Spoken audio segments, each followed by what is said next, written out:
Welcome to my channel.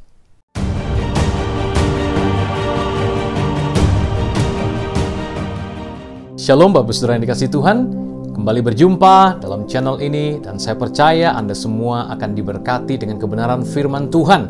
Hari ini kita akan berbicara tentang tema yang sangat penting, yaitu bahaya dari budaya selebriti di dalam gereja modern. Karena begitu banyak gereja hari-hari ini dengan pemikiran untuk bisa menjangkau lebih banyak orang melalui media sosial. Nggak ada yang salah dengan media sosial. Media sosial, internet, itu bersifat netral Bapak Ibu Saudara. Tapi tanpa sadar ketika kita menggunakan semua itu, apabila kita kurang bermawas diri, kurang berjaga-jaga dengan sebaik-baiknya dalam tuntunan kitab suci, firman Tuhan yang ada di Alkitab, maupun dorongan atau peringatan dari Roh Kudus yang ada dalam hati nurani kita, maka kita bisa terjebak dalam sebuah kultur atau budaya masa kini yang disebut budaya selebriti. Nah, saya mengutip dari satu website, yaitu dari Baptist Bulletin, demikian. Suara budaya saat ini adalah para selebriti. Orang-orang terkenal didengarkan bukan karena kualifikasi mereka untuk berbicara tentang suatu masalah, atau karena mereka memiliki sesuatu yang sangat cerdas dan bermakna atau bermanfaat untuk dikatakan, tetapi hanya karena mereka terkenal. Kebanyakan orang berkata, kami adalah orang-orang yang terpikat dengan ketenaran dan kekayaan. Dan itu secara langsung menentukan siapa yang kami tiru, pilih, dan perhatikan. Jadi jelas banget, hari-hari ini muncul orang-orang yang sama sekali tadinya nggak dikenal. Kemudian karena banyak orang mayoritas terpikat dengan yang namanya ketenaran, kemewahan, barang-barang bermerek, ya lambang atau simbol-simbol suatu keberhasilan atau kesuksesan menurut pandangan dunia, dan itulah yang ditiru, dicari, diperhatikan, bahkan menjadi trendsetter buat kebanyakan orang. Nah, sayangnya ketika para pelayan Tuhan atau ketika gereja masuk dalam dunia media sosial tersebut tanpa tadi yang saya bilang ya, saringan firman Tuhan yang ketat, tanpa dorongan Roh Kudus yang kita turuti dan taati dalam hidup sehari-hari, maka kita bisa terjebak untuk meniru dunia ini, menjadi sama dengan mereka. Tanpa sadar, cara berpikir gereja masa kini mulai terhisap dalam budaya tersebut. Budaya konsumerisme, budaya menunjukkan bahwa apa yang bisa saya beli, merek tertentu, itu menunjukkan kesuksesan, posisi saya, keberhasilan saya. Bahkan mungkin ada yang berpikir bahwa itu semua adalah lambang bahwa saya diberkati Tuhan. Bayangkan ketika seorang pemimpin gereja sudah punya gaya hidup dengan pemikiran demikian di balik tindakannya, apa yang terjadi dengan umat yang akan dipimpin, yang akan digembalakan, yang diberi makan firman Tuhan minggu demi minggu? Tentu saja ini akan menyusup dan meresap ke seluruh bagian atau aspek dari sebuah tubuh Kristus atau gereja. Sangat mengerikan. Itu sebabnya satu-satunya benteng pertahanan kita yang perlu kita gunakan dengan sebaik mungkin adalah firman Tuhan dan Roh Kudus. Mari kita lihat firman Tuhan. Roma 12 ayat 1 dan 2. Karena itu, saudara-saudara, demi kemurahan Allah, aku menasehatkan kamu supaya kamu mempersembahkan tubuhmu sebagai persembahan yang hidup, yang kudus, dan yang berkenan kepada Allah. Itu adalah ibadahmu yang sejati. Ibadah yang sejati bukan ditandai dengan berkat-berkat jasmani dan materi, merek-merek tertentu. Kita bisa beli barang ini, punya barang ini, dan sebagainya. Tapi dikatakan ibadah yang sejati adalah begini, mempersembahkan hidup kudus berkenan kepada Allah. Dan itu sebagai satu hal yang memang seharusnya. Karena Paulus bilang demi kemurahan Allah. Dalam bahasa lain dikatakan karena Allah begitu baik kepada engkau. Karena Allah sudah mengirimkan putranya yang tunggal Yesus Kristus mati ganti engkau, ganti segala dosamu, menebus hidupmu. Karena itu hal yang wajar, reasonable worship. Satu penyembahan yang memang wajar, sewajarnya untuk kita persembahkan. Yaitu mempersembahkan hidup kita, tubuh kita, suci kudus, berkenan kepada Dia yang sudah menebus hidup kita. Kemudian ayat 2 berkata begini, ini penekanan penting pada tema hari ini. Janganlah kamu menjadi serupa dengan dunia ini. Jelas, Paulus jelas bilang, jangan kamu jadi sama dengan dunia ini. Tetapi berubahlah oleh pembaharuan budimu, sehingga kamu dapat membedakan manakah kehendak Allah, apa yang baik, yang berkenan, kepada Allah dan yang sempurna. Nah, dalam bahasa Indonesia sehari-hari dikatakan, janganlah ikuti norma-norma dunia ini. Nah, Bapak Ibu, arti atau hubungan budaya dengan norma adalah begini. Budaya dibangun atas dasar norma dan nilai yang ada di tengah-tengah masyarakat dalam hubungan sosial satu dengan yang lain. Dengan kata lain, justru norma atau nilai adalah pembentuk sebuah budaya. Tadi kita berbicara bagaimana pelan-pelan tapi pasti, mungkin sekitar 10-15 tahun terakhir ini, budaya selebriti itu mulai masuk meresap ke dalam gereja. Mulai muncul hamba-hamba Tuhan disebut celebrity pastor, ya kan? Bagaimana mereka berdandan, bagaimana mereka menampakkan semua yang bisa mereka beli, ya kan? Mereka bisa konsumsi sebagai lambang berkat, lambang status, ya kan?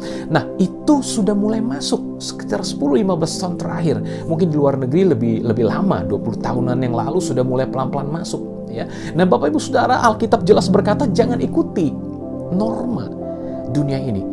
Bukankah norma atau nilai tadi yang membangun sebuah budaya? Nah, jangan ikuti budaya selebritis ini, Bapak Ibu Saudara. Nggak ada yang salah dengan seleb-seleb yang ada. Itu memang profesi mereka. Memang mereka harus memiliki semuanya itu atau perlu memiliki semua itu sebagai daya jual. Tapi sebagai gereja, seharusnya kita tidak menjadi sama dengan cara-cara yang dunia kerjakan. Nah, Alkitab mengajarkan satu hal yang sangat penting. Jika kita mulai menjadi serupa dengan dunia ini, maka gereja akan kehilangan asinnya atau terangnya. Sebab kalau gereja sampai serupa dengan dunia, berarti dunia nggak bisa lagi membedakan mana terang, mana gelap. Sama aja, orang gereja sama, mereka membanggakan apa yang mereka punya, apa yang mereka miliki secara jasmani, padahal di zaman rasul-rasul nggak begitu. Nah, kita akan pelajari lebih jauh lagi ya. Nah, ada seorang yang bernama A.W. Tozer, seorang yang sangat dihormati, seorang hamba Tuhan, penulis Kristen, ya, beberapa mungkin menyebut dia seorang teolog ya.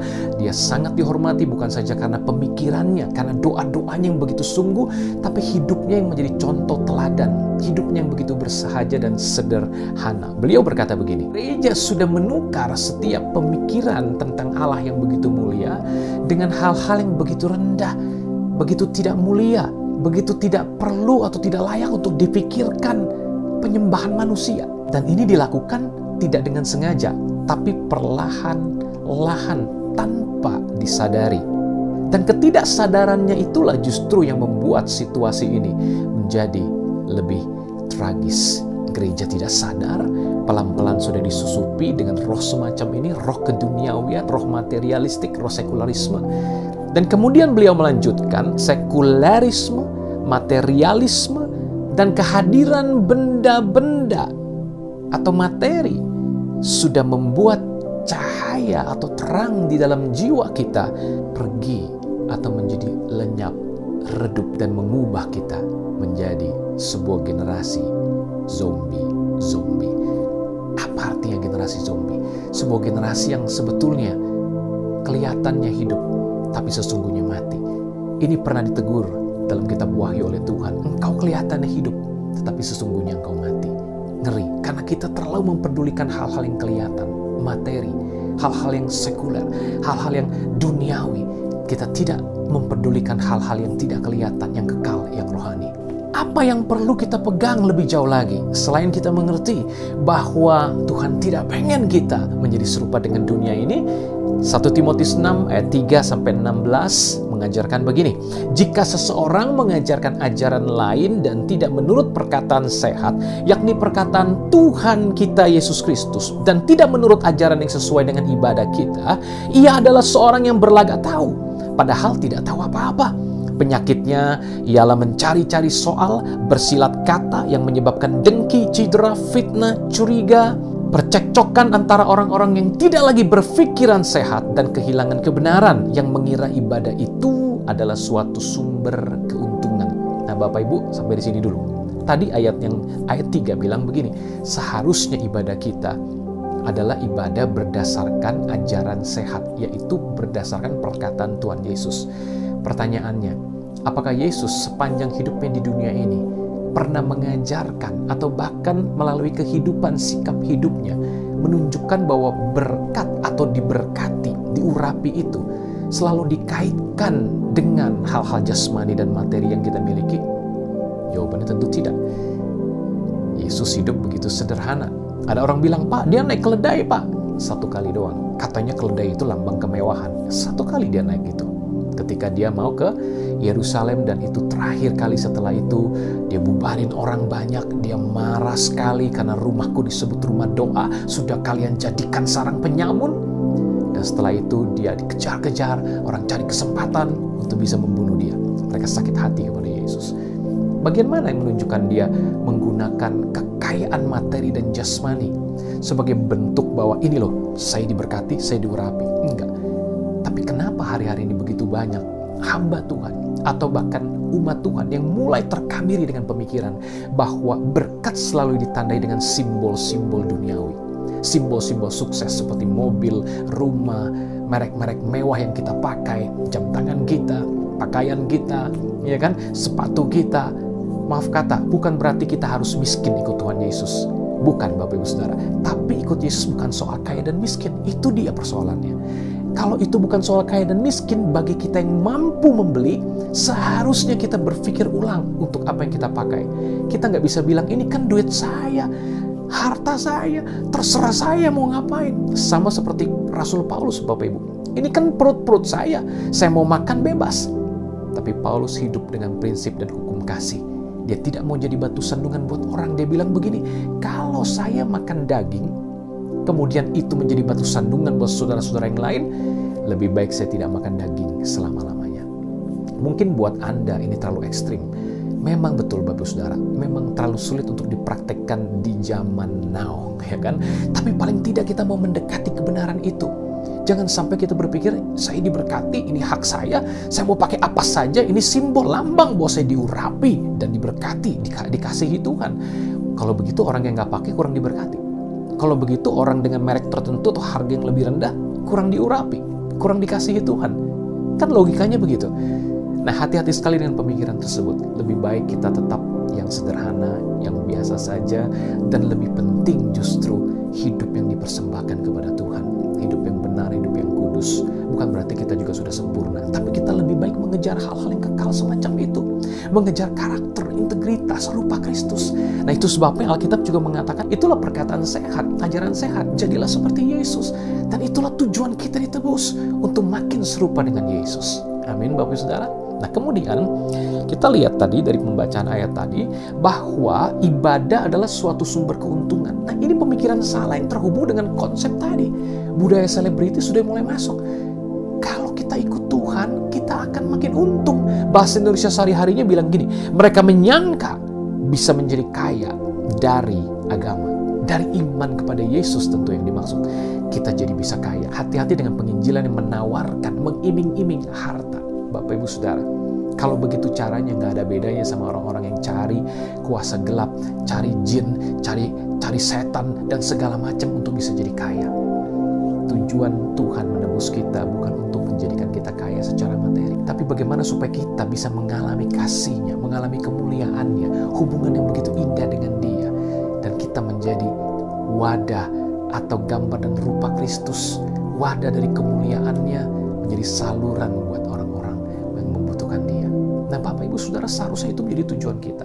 Tapi ketika kita berpikir bahwa ibadah adalah hal yang menguntungkan, membuat kita kaya, maka jadinya begini, makin saya beribadah, makin saya kaya.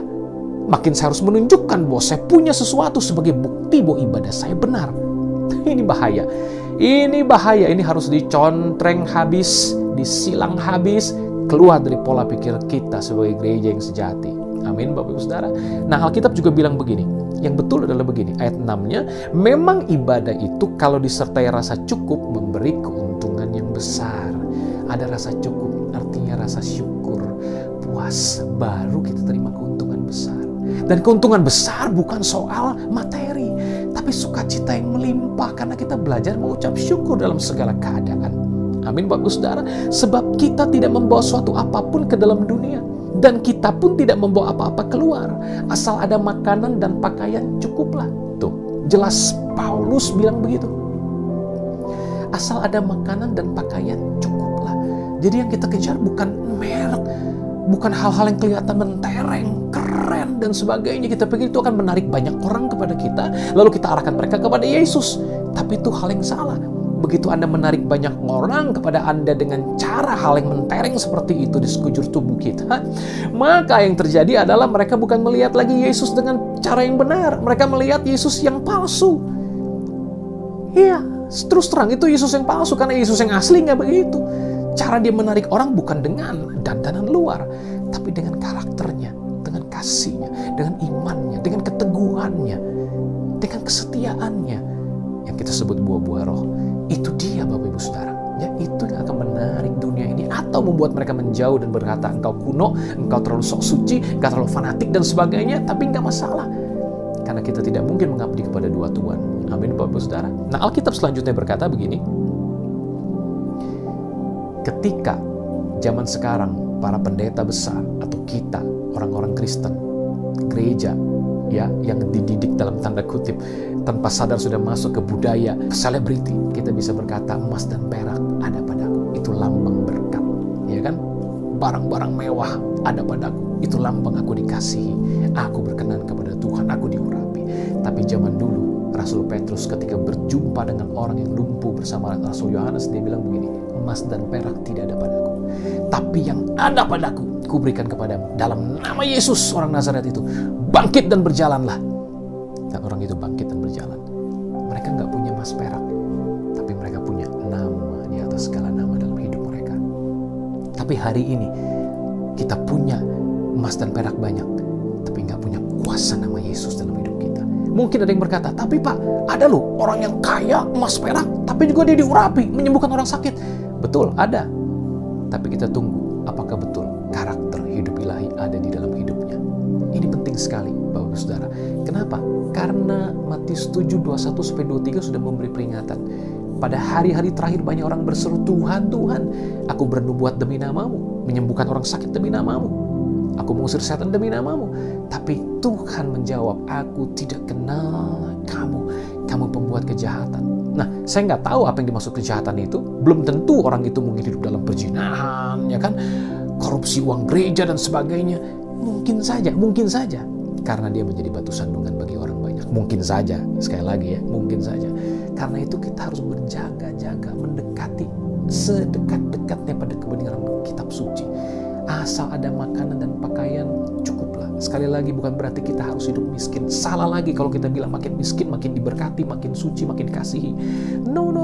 Ini bukan soal miskin atau kaya, tapi ini soal kebenaran. Kerajaan Allah bukan soal makanan dan minuman, tapi soal kebenaran, damai sejahtera, dan sukacita oleh Roh Kudus. Ayat 9 berkata, tetapi mereka yang ingin kaya terjatuh ke dalam pencobaan, ke dalam jerat, dan ke dalam berbagai-bagai nafsu yang hampa dan yang mencelakakan, yang menenggelamkan manusia ke dalam keruntuhan dan kebinasaan. Tentu gak ada seorang pun di antara kita yang pengen runtuh, binasa, jatuh ke dalam jerat, nafsu yang hampa, mencelakakan, tenggelam, ya kan?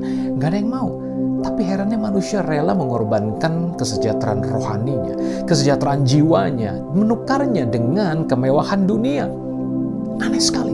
Dan yang aneh ini terjadi di kalangan gereja. Dan yang lebih aneh lagi, ini terjadi ditularkan oleh para hamba-hamba Tuhannya yang ada di mimbar, yang menjadi trendsetter sebetulnya. Mereka jadi panutan atau menjadi contoh buat orang banyak. Sekali lagi, kita tidak tuntut para hamba Tuhan, termasuk diri saya sendiri, sempurna, total seperti Yesus berjalan di muka bumi. Kita nggak tuntut seperti itu. Tapi kita pengen hari demi hari makin gereja mula-mula itu semakin nyata. Kita makin serupa dengan Yesus. Memang betul, tidak mudah untuk berjalan di tengah dunia yang begini penuh godaan, tawaran, ya kan? Penuh dengan konsep yang bertentangan dengan firman Tuhan. Tapi kita hidup dengan cara yang berbeda. Tapi jelas Alkitab ingin kita berjalan dalam kebenaran-kebenaran ini. Dan Alkitab berkata, karena akar segala kejahatan ialah cinta uang. Sebab oleh memburu uanglah beberapa orang telah menyimpang daripada iman dan menyiksa dirinya dengan berbagai-bagai duka. Tahukah Bapak Saudara, kebanyakan stres terjadi oleh karena mikirin duit. Jelas karena Alkitab bilang begitu, karena cinta uang, karena memburu uang. Orang bisa menyimpang dari iman. Iman yang tadinya lurus, mereka yang tadinya tulus ikut Tuhan berapapun harganya, sekarang ketika berkaitan dengan kebutuhan materi, keuangan dan sebagainya, kita mulai menyimpang. Ini kenyataan yang sangat harus kita hindari. That's why ini merupakan peringatan penting buat kita. Ya kan, jangan sampai kita menyiksa diri dengan berbagai-bagai duka. Tuh, kita menyiksa diri dengan berbagai duka gara-gara fokus kita uang. Nah, ini ngeri banget Bapak Saudara ya. Nah, itu sebabnya sebagai penutup Alkitab berkata bahwa tidak boleh kita memiliki dua tuan, Mamon dan Allah. Sebab ketika kita melayani yang satu, kita akan tidak mengindahkan yang lainnya. Ketika kita mengasihi dan setia pada yang satu, kita tidak mengasihi yang lain. Atau bahkan kita membenci, kata Yesus. Jadi nggak bisa kalau kita punya pikiran gini, Pak Yogi, saya pengen dong kaya di dunia, di sorga saya juga dapat masuk surga, dapat mahkota, memerintah sebagai raja. Nggak bisa. Alkitab jelas bilang, pilih salah satu. Bukan berarti gini, kalau pilih salah satu saya pilih surga, saya miskin dong di bumi. Enggak juga. Semua orang sudah ada takarannya Tuhan kasih. Semua orang sudah ada berkatnya masing-masing. Berikan padaku apa yang menjadi bagianku, kata Alkitab. Ada bagian saudara, kerjakan dengan yang terbaik seperti untuk Tuhan. Tapi fokusmu bukan kepada kekayaan, bukan kepada materi, bukan kepada pemikiran bahwa kalau saya diberkati, berarti itu tandanya adalah saya punya simbol-simbol yang nyata. Baju, pakaian saya, jam tangan saya, kacamata saya, ya kan, dan sebagainya. Itu harus yang luar biasa mahal, harus yang di atas rata-rata orang biasa. Logikanya orang dunia yang lebih kaya dari Anda dan saya, mereka punya yang lebih mewah dan lebih mahal. Apakah berarti mereka berkenan kepada Allah? Padahal mereka bukan orang yang percaya pada Yesus, bukan orang yang sudah bertobat, gaya hidupnya balelo dan sebagainya. Tidak, salah banget kalau kita berpikir itu semua adalah simbol kita diberkati. Sekali lagi, itulah caranya untuk menghindari budaya selebriti. Pikirkan sesuai dengan firman Tuhan, kebenaran-kebenaran yang sudah saya sampaikan hari ini. Ayat-ayat itu adalah perkataan Tuhan sendiri, dan itulah ajaran sehat bagi Anda. Mari kita berdoa. Bapa di surga, terima kasih buat peringatanmu yang hari ini mungkin cukup keras atau sangat keras bagi sebagian orang, tapi hamba percaya ini adalah suaramu sendiri, suara kebenaran. Hamba sendiri tidak sempurna, hamba pun pengen terus-menerus belajar makin hari makin serupa dengan Tuhan Yesus yang sudah mati bagi kami semuanya. Itu sebabnya hamba berdoa buat kami semua, jangan sampai budaya dari selebriti ini, konsumerisme, hedonisme, yang apapun pengennya kesenangan, kebahagiaan yang hanya bisa dirasakan oleh panca indera di masa kini, di hidup ini. Tuhan, tolong semua kami terhindar dari pemikiran-pemikiran duniawi, sekularisme, dan materialistis. Tuhan, tolong kami, Allah Roh Kudus, Engkau tidak ingin kami mengasihi dunia. Sebab siapa mengasihi dunia, maka kasih akan Allah tidak ada di dalam hidupnya. Tolong kami, mata kami hanya tertuju pada satu hal, satu pribadi, yaitu Allah, Bapa kami di surga, kepada Tuhan Yesus Kristus, bukan kepada Mamon, bukan kepada yang lain. Karena kami gak bisa mengabdi kepada dua Tuhan. Kami percaya saat ini Roh Kudus dan firman Allah menolong kami, menguatkan kami, dan hidup di dalam kami. Sehingga hidup kami makin hari makin serupa dengan Engkau. Dalam nama Yesus kami berdoa bersyukur. Haleluya. Amin. Sampai jumpa lagi dalam pelajaran yang akan datang. Tuhan Yesus memberkati.